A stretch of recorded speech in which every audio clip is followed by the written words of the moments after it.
Justice Department is looking into this as a hate crime. Can you help us understand why it's a hate crime and not an act of terrorism? Well, first of all, South Carolina is one of only 5 states in this country that does not have its own hate crime statute.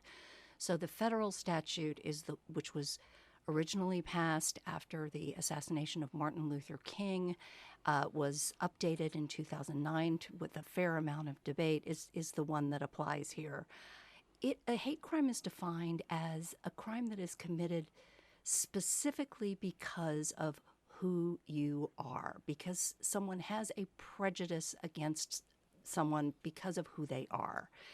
And again, I think that you could certainly argue, as a lot of people are, that there were terrorist overtones to this, that judging from what this young man said as he was shooting people and supposedly telling one woman, I'm going to let you stay alive so you can tell everyone about this, it does suggest that he was trying to send a message that would intimidate and terrify people.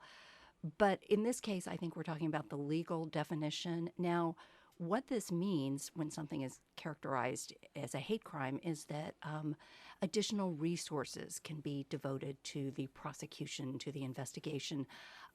Generally, it also means that there are additional penalties imposed on somebody who perpetrates one.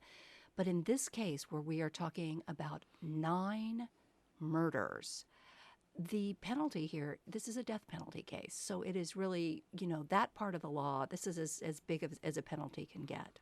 So, Lisa, not much difference between a hate crime and an act of terrorism in terms of how the law looks at the penalty, but what about resources? What about how that suspect is treated?